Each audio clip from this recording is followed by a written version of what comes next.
অবাধ্য আবদার পর্ব ২২ লিখেছেন তাসনুভা রহমান মায়া। আজকে ইহান আর আনিলার গায়ে হলুদের অনুষ্ঠান। বাড়ির চারপাশে রঙিন আলোর ঝলকানি, বেজে চলেছে মৃদু সানাই। অতিথিদের কোলাহল আর রান্নার ঘ্রাণে পুরো বাড়ি যেন উৎসবের আমেজ। বাড়ি এখন মেহমানে ঠাসা। বড়রা মেহমান সামাল দিতে হিমশিম খাচ্ছে, আর ছোটরা নিজেদের মতো করে বিয়ের আনন্দে মেতে আছে। বাড়ির ছোট বলতে সবার আগে যাদের নাম আসে, ঈশান্তা আর আমিশা। ওরা দুজন মিলে পুরো বাড়ি মাতিয়ে রাখার জন্য যথেষ্ট। কোথাও কেউ চুপচাপ বসে আছে দেখলেই ওরা গিয়ে টেনে নিয়ে আসে মজার ভেতর। একেবারে প্রাণ এই দুইজন। এই মুহূর্তে ঈশান্তা নিজের রুমে রেডি হচ্ছে। আয়নার সামনে দাঁড়িয়ে ধীরে ধীরে চুল স্টাইল করছে। ওর পরনে আছে হলুদ রঙের একটা নজরকাড়া লেহেঙ্গা। এই লেহেঙ্গাটা আমিশা দিয়েছে। আসলে যেদিন ওরা শপিং করতে গিয়েছিল, সেদিন ঈশান্তা যায়নি, কারণ শুনেছিল আরাধ্যও যাচ্ছে। আরাধ্যর সাথে যেতে হবে শুনে ঈশান্তা ইচ্ছে করেই না বলে দেয়। কিন্তু যা ঈশান্তা জানে না, সেটা হলো এই লেহেঙ্গাটা আরাধ্য নিজেই চয়েস করে কিনেছে। সে আমিশাকে বলেছিল ঈশান্তাকে দিয়ে দিতে। ঈশান্তা জানে না তার পরনে আজ যে লেহেঙ্গা, তা আরাধ্যর পছন্দ করে কেনা। হালকা মেকআপ করেছে ঈশান্তা। চোখে টানা কাজল, ঠোঁটে নুড শেডের লিপস্টিক, কানে ছোট একটা ঝুমকা, হাতে কাচের চুড়ি। চুলগুলো খোপা করে গেঁথেছে, তার মাঝে গুজে দিয়েছে হলুদ গাঁদার ফুল। রেডি হয়ে আয়নায় নিজেকে দেখে নিঃশব্দে হেসে ফেলল। এরপর ধীরে ধীরে রুম থেকে বের হয়ে সিঁড়ি বেয়ে নিচে নামল। সেই মুহূর্তে যেন পুরো বাড়ি থেমে গেল। সবাই তাকিয়ে রইল ঈশান্তার দিকে। হলুদ লেহেঙ্গার নিচে ওর গায়ের উজ্জ্বলতা যেন ঝলসে উঠেছে আলোয়। চোখের কোণে লুকানো সেই আত্মবিশ্বাস, আর মুখে একরাশ নীরব সৌন্দর্য, সব মিলে এক অপূর্ব দৃশ্য। ঈশান্তা ধীরে ধীরে মঞ্চের দিকে এগিয়ে গেল। স্টেজে বসে আছে ইহান আর আনিলা। দুজনের মুখেই লাজুক হাসি। আনিলাকে হলুদ শাড়িতে অপূর্ব লাগছে।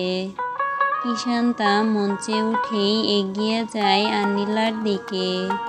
একরাশ মুগ্ধতা নিয়ে বলল, তোমাকে আজকে একদম রাজকুমারীর মতো লাগছে আপু। হঠাৎ থেমে গিয়ে হাসতে হাসতে বলল, সরি ভাবি। আনিলাও হেসে ফেলল, তোকেও দারুণ লাগছে ইস্যু। তাদের কথার মাঝে ইহান মুখ বাঁকিয়ে বলে, তুই কোন দিক থেকে ওকে সুন্দর দেখলি? আমি তো দেখছি একদম পেতনির মতো লাগছে।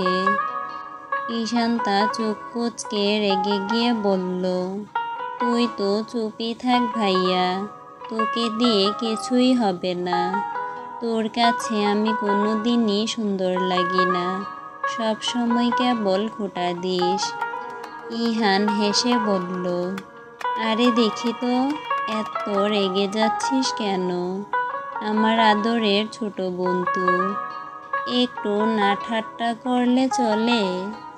ঈশান্তা বলল, তোর আদরের ছোট বোনের সাথে যদি এমন করিস, তাহলে শত্রু লাগে না আর? আনিলা হেসে দুজনের মাঝ থেকে বলল, আচ্ছা দুজনেই থামো। ইহান বলল, কিন্তু একটা কথা সত্যি আজ, তোর এই ঝগড়া করার স্টাইলটা ঠিক আগের মতোই আছে। পেতনির মতো হলেও আমার বোন একদম স্পেশাল। ঈশান্তা কপাল ভাঁজ করে ঠোঁট ফুলিয়ে বলল, এটা কি কমপ্লিমেন্ট না অপমান বুঝলাম না। কয়েক মুহূর্তের মধ্যে তিনজনের মাঝেই তৈরি হয় এক চেনা স্নিগ্ধতা, যেটা শুধু আপনজনদের মাঝেই থাকে। আরাধ্য নিজের রুম থেকে বেরিয়ে এলো। গায়ে হলুদ রঙের চিকচিকে পাঞ্জাবি, যার গলায় সূক্ষ্ম জরির কাজ, হাতার কাছেও হালকা ডিজাইন, পাঞ্জাবির নিচে সাদা পাজামা, আর পায়ে ক্যাড স্টাইলের স্যান্ডেল। তার চুলগুলো সামান্য এলোমেলো করে স্টাইল করা, যেন সবসময় এমনটাই থাকে। মুখে কোনো বাড়াবাড়ির মেকওভার নেই, তবে চোখ দুটো গভীর, স্থির, চিন্তায় ভরা।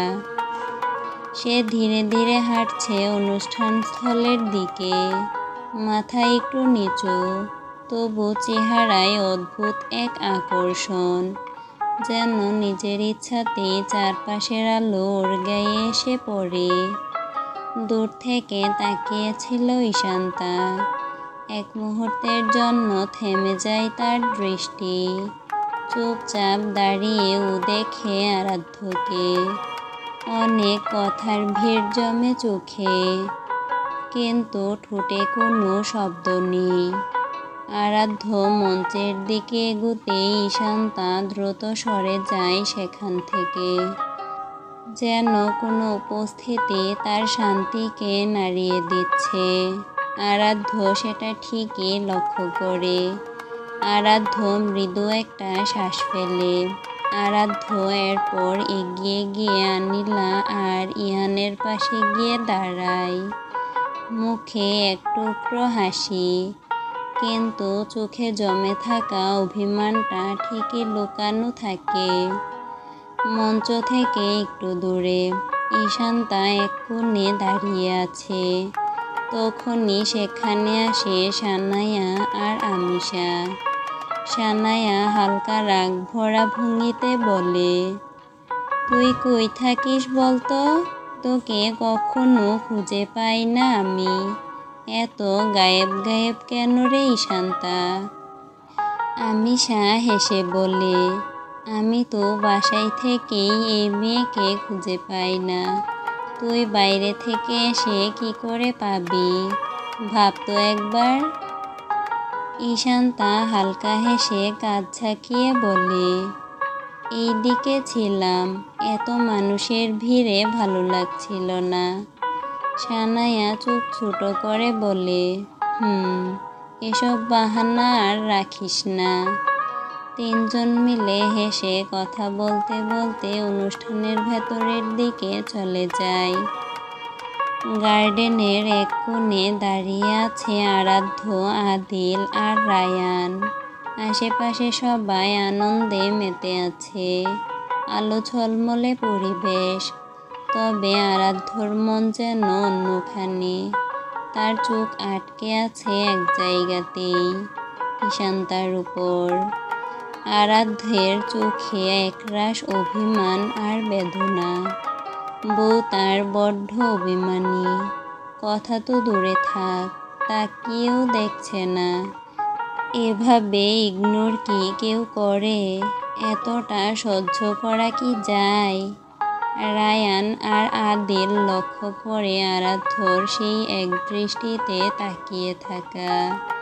ওর দৃষ্টি অনুসরণ করে সামনে তাকায় ওরা।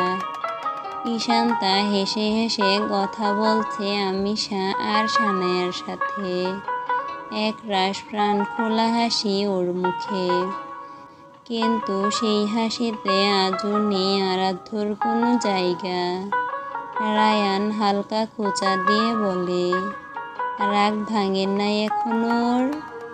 আরাধ্য চুপ, কোনো উত্তর নেই। রায়ান মজা করে বলে, বুঝেছি বুঝেছি, এখনো রাগ ভাঙাতে পারিস নাই। বউয়ের কাছে তো হাজব্যান্ডরা শেষমেশ ভিজে বেড়াল হয়েই থাকে। আরাধ্য গম্ভীর গলায় বলল, তুই চুপ করবি? রায়ান অভিমানী কণ্ঠে নাক সিটকে বলল, আমার উপর রাগ ঝাড়ছিস কেন? আমি কি করলাম রে ভাই? আদিল হেসে বলল, আরে ভাই, ওর মন ভালো নেই। মন খারাপ হলে মানুষ চাঁদকেও কালো দেখে। আরাধ্য ওদের কথায় কান দিল না। ও বড় করে শ্বাস ছাড়ল। বাড়ির ভেতরের বারান্দা, মৃদু আলো, কিছুটা নিরিবিলি জায়গা। ঈশান্তা একা দাঁড়িয়ে আছে, চারপাশে বিয়ের সাজসজ্জা। হঠাৎ পেছন থেকে ভেসে আসে পরিচিত কণ্ঠ, ঈশান্তা। ঈশান্তা ঘুরে তাকায়। পেছনে আরিক দাঁড়িয়ে আছে। ও সামান্য হেসে বলে, আপনি কখন এলেন? আরিক সামান্য হাসি দিয়ে বলে, একটু আগেই। কেমন আছো? ঈশান্তা সৌজন্যমূলক হাসি দিয়ে বলল, ভালো আছি। আপনি? আরিক বলল, আমিও ভালো। আরিক ঈশান্তার দিকে তাকিয়ে মনে মনে বলল, আমি জানি তুমি ভালো নেই সুইটহার্ট।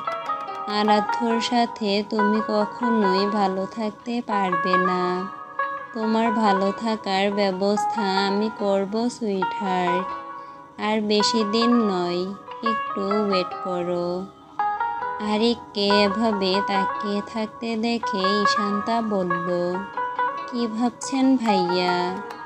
আরিক মৃদু গলায় বলল, তোমাকে আজ অনেক সুন্দর লাগছে ঈশান্তা। হলুদ তোমার গায়ের রঙের সাথে একদম মানিয়ে গেছে। ঈশান্তা হালকা হাসি দিয়ে বলল, ধন্যবাদ। আপনাকেও অনেক ভালো লাগছে দেখতে।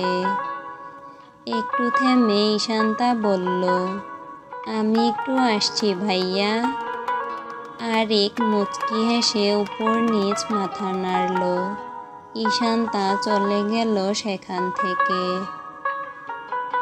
ঈশান্তা আরিকের সাথে কথা বলা শেষ করে ফিরে এলো। সামনের দিকে দাঁড়িয়ে আছে আমিশা, সানায়া আর অন্যরা। ওদের পাশে একটু দূরে দাঁড়িয়ে আছে আরাধ্য, আদিল আর রায়ান। ঈশান্তা ওদের দিকে এগিয়ে যায়। ওর পরিশ্রান্ত মুখে একটা হালকা হাসি টান পড়ে। সানায়া ভ্রু তুলে তাকায়। তোকে আজকে পুরো পরীর মতো লাগছে। হলুদ ড্রেসে তোকে একদম পরী লাগে। ঈশান্তা বলল, থ্যাঙ্কস কুত্তি। সানায়া চট করে বলল, লাস্ট ইয়ারে কলেজের ফেয়ারওয়েলে তুই হলুদ ড্রেস পরেছিলি, সেদিনের কথা মনে আছে? আমিশা হাসতে হাসতে বলল, আরে সেদিনের কথা ভুলতে পারি নাকি? সেদিন তো শান্তির মা কটা প্রপোজাল পেয়েছিলি বলতো? সানায়া হেসে বলল, 3টা, তাই না?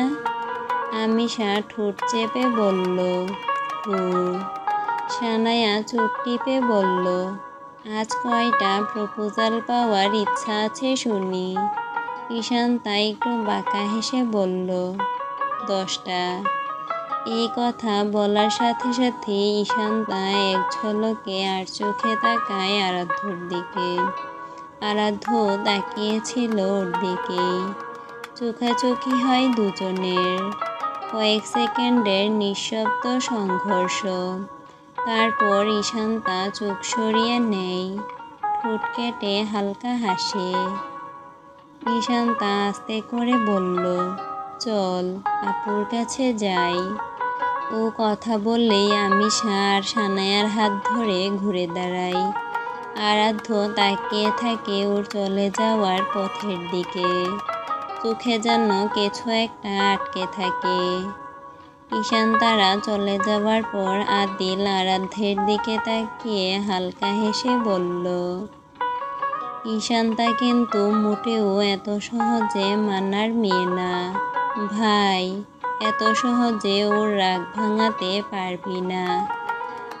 রায়ান মুখে একটা ছলছলে হাসি নিয়ে বলল, ভাই, আমি যেটুকু বুঝলাম, তোর বউয়ের রাগ তো সাংঘাতিক। তোকে অনেক কাঠখড় পোড়াতে হবে। আরাধ্য চট করে বলল, মজা না নিয়ে রাগ ভাঙানোর কোনো উপায় বল। রায়ান একটু গম্ভীর হয়ে বলল, তুই আমাকে বলছিস কেন? আর এমন ভাব দেখাচ্ছিস যেন আমার 10-12টা বউ, আর আমি সবাইকে রাগ ভাঙাতে জানি। আরাধ্য রায়ানের কাঁধে হাত রেখে বলল, বউ না থাকলেও তুই এখন পর্যন্ত এত প্রেম করেছিস। মেয়েদের রাগ ভাঙানোর উপায় আর পটানোর টেকনিক তোর থেকেই শেখা দরকার। রায়ান মাথা চুলকে বলল, এভাবে বলিস না ভাই, আমার ইজ্জতের ফালুদা করিস না। আরাধ্য আর কিছু বলল না, তাড়াতাড়ি ওখান থেকে হেঁটে চলে গেল। আরাধ্যর চলে যাওয়ার পর আদিল আর রায়ান একসঙ্গে দাঁড়িয়ে থেকে আরাধ্যর যাওয়ার দিকে কিছুক্ষণ চেয়ে থাকলো। রায়ান ফিসফিস করে বলল, তোরা খেয়াল করেছিস তো, আরাধ্য এখন পুরো বদলে গেছে। যে ছেলে কারোর সাথে ঠিকঠাক কথা বলে না, সে এখন ঈশান্তার রাগ ভাঙানোর জন্য এমন করছে। আদিল মাথা নেড়ে বলল, আমিও ঠিক তেমনটাই লক্ষ্য করেছি। ঈশান্তার জন্য যদি আবার আগের মতোই আরাধ্য ফিরে আসে, তাহলে ভালোই হবে। গায়ে হলুদের অনুষ্ঠান শেষ হয়েছে প্রায় 1 ঘন্টা হলো। ইহান নিজের রুমে এসে ফ্রেশ হয়ে রেস্ট নিচ্ছে। হঠাৎ দরজায় কেউ কড়া নাড়ল। ইহান গিয়ে দরজা খুলল। দরজার বাইরে দাঁড়িয়ে আছে ঈশান্তা। ঈশান্তা ইহানকে পাশ কাটিয়ে রুমে ঢুকল। ইহান বলল, কি চাই তোর? তোর বাইকের চাবি দে। ইহান চোখ ছোট করে বলল, কি করবি? প্লেন চালাবো।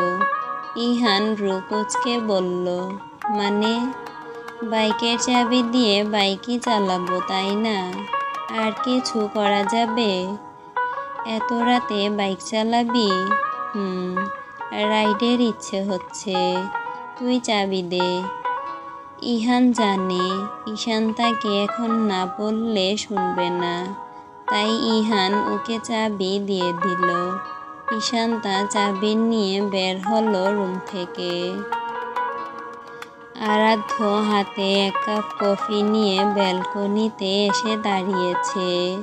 সারাদিনে একবারও কথা হয়নি ঈশান্তার সাথে।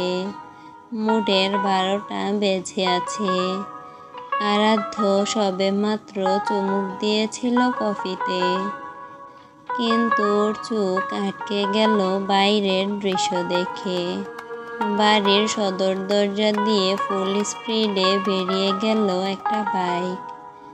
বাইকে কে ছিল তা ঠিক দেখতে পেল না, তবে বাইকে 2 জন ছিল এটা বুঝতে পেরেছে। এই বাড়িতে ইহান ছাড়া আর কারুর বাইক নেই, কিন্তু এত রাতে ইহান তো বের হবে না, তাহলে বাইক নিয়ে কে গেল? আরাধ্য সোজা গিয়ে হাজির হলো ইহানের রুমে। আরাধ্যকে দেখে ইহান বলল, তুই এখানে? কিছু লাগবে?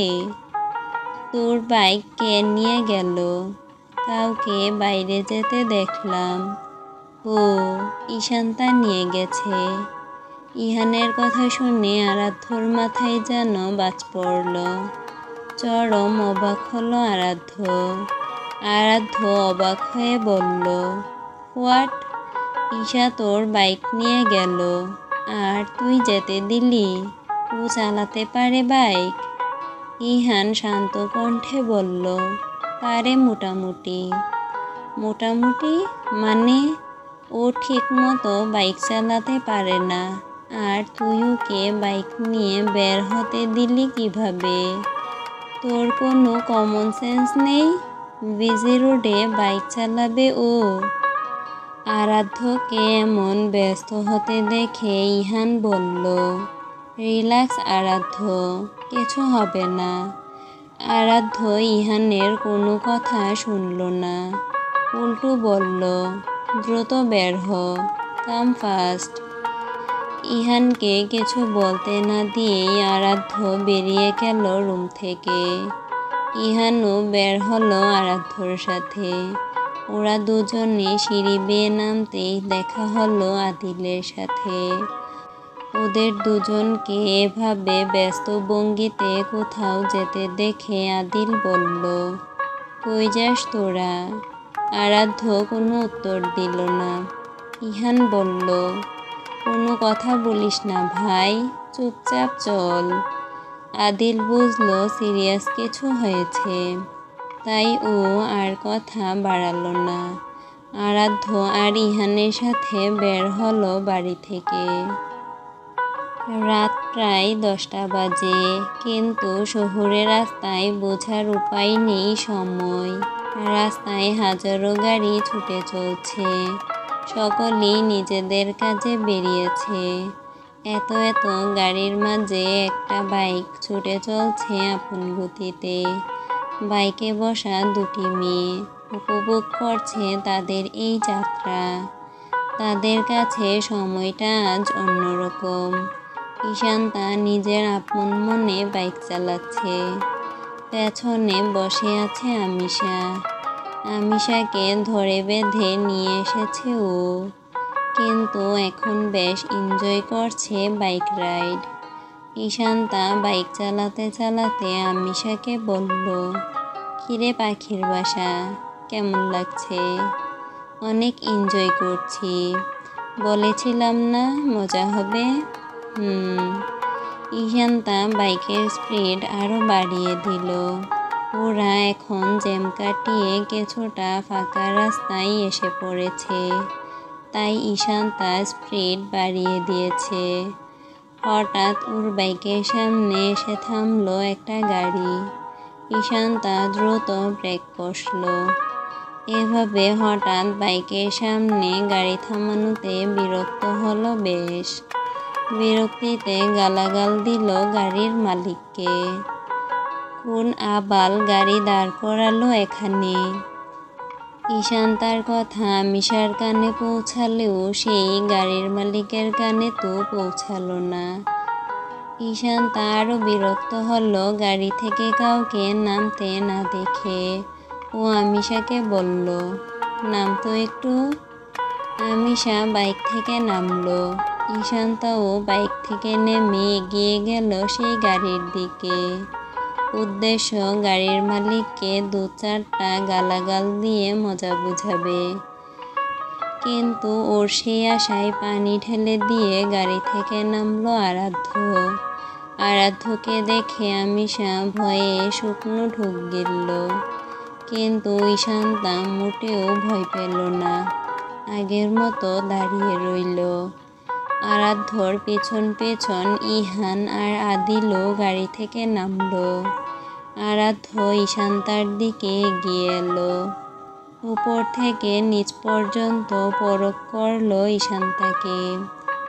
ঈশান্তার পরনে একটা black short tops, black ladies jeans, পায়ে ব্ল্যাক স্নিকার্স। আরাধ্য ঈশান্তাকে এভাবে প্রথমবার দেখছে। ওর বিশ্বাস হচ্ছে না ওর সাদাসিধে লিটল বার্ড এমন হয়েছে। আরাধ্য ঈশান্তার সামনে দাঁড়িয়ে রইল। ঈশান্তা আরাধ্যকে বলল, এখানে গাড়ি দাঁড় করালেন কেন? এটা কি গাড়ি দাঁড় করানোর জায়গা? বাড়ি চল। ঈশান্তা চোখ সরু করে বলল, কেন যাব? যাব না। আরাধ্য পাত্তা দিল না ঈশান্তার, আবার বলল, বাড়ি চল। ঈশান্তা তেজ দেখিয়ে বলল, আপনার সমস্যা কি ভাই? সব সময় আমার পেছনে লেগে থাকেন কেন? আপনার জন্য শান্তিতে মরতেও পারবো না। আরাধ্য রেগে গেল ঈশান্তার কথায়। রাগে হাত দুটো মুষ্টিবদ্ধ করে নিল।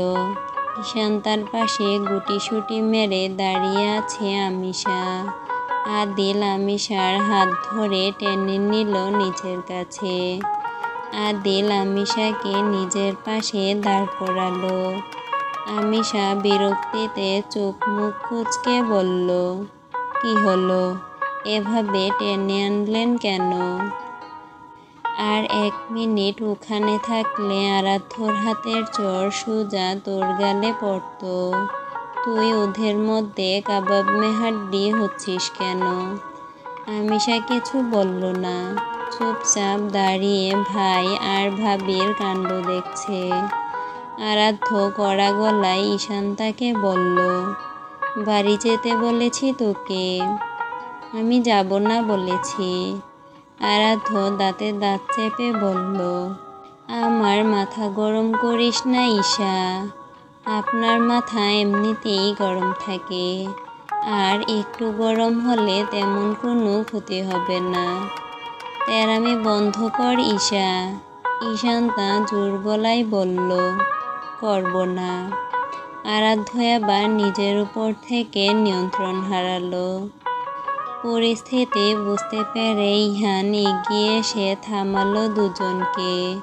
ঈশান্তাকে ধমক দিয়ে বলল, চুপ কর ঈশান্তা, বড় ভাইকে সম্মান করতে জানিস না, কেমন ব্যবহার করছিস? তুই ভালো মতোই জানিস ভাইয়া আমি কেমন। চুপ থাক। ইহান এবার আরাধ্যকে বলল, আর তুই ভাই, ও না হয় ছোট, তুই তো বড়, তুই এমন করছিস কেন? তোর বোনকে আমার সাথে তেরামি করতে নিষেধ করবি? আরাধ্য আবার বলল, তুই বাইক নিয়ে বাড়ি আয়। আরাধ্য ঈশান্তার হাত ধরে ওকে গাড়িতে উঠিয়ে দিয়ে নিজেও গাড়িতে উঠল। আমিশা আর আদিল ব্যাকসিটে গিয়ে বসল। আরাধ্য গাড়ি স্টার্ট করল। গাড়ির মধ্যে পিনপতন নীরবতা বিরাজ করছে। আরাধ্য ঈশান্তা কেউই কোনো কথা বলছে না। কথা বলা তো দূরে থাক, ফিরেও তাকাচ্ছে না কেউ কারোর দিকে।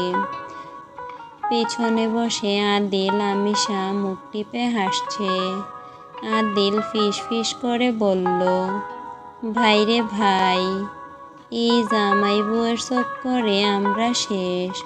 দুটোই একরকম, একজন বনু উল আরেকজন বাঘা তেঁতুল। আমিশা বলল, আমি তো ভাবলাম ৩য় বিশ্বযুদ্ধ শুরু হয়ে যাবে। দুজনে যা শুরু করেছিল। কিছুক্ষণের মধ্যেই ওরা এসে পৌঁছালো খান ম্যানশনে। আরাধ্য আদিলকে গাড়ি পার্ক করতে বলে ঈশান্তাকে বাড়ির ভেতরে নিয়ে গেল। ঈশান্তাকে একদম ওর ঘরে নিয়ে এসে থামলো আরাধ্য। ঈশান্তার হাত ছেড়ে দিয়ে কড়া গলায় বলল, আমার সাথে ভুলেও তেরামি করবি না। আর এসব কি পড়েছিস? এসব পরে বাড়ির বাইরে পা রাখবি না তুই। বাড়ির বাইরে পা রাখলে পা ভেঙে রেখে দিব আমি। আপনার কথা আমি কেন শুনব? আর কোন অধিকারে ছুঁয়েছেন আমায়? আরাধ্য শক্ত করে চেপে ধরল ঈশান্তার 2 বাহু। আমাকে অধিকারের কথা বলতে আসিস না তুই।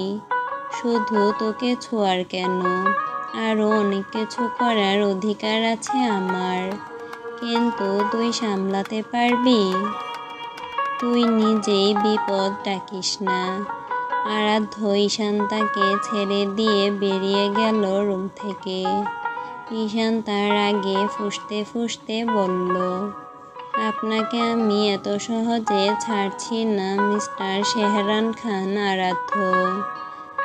আমি কি জিনিস তা আপনাকে বোঝাবো এখন।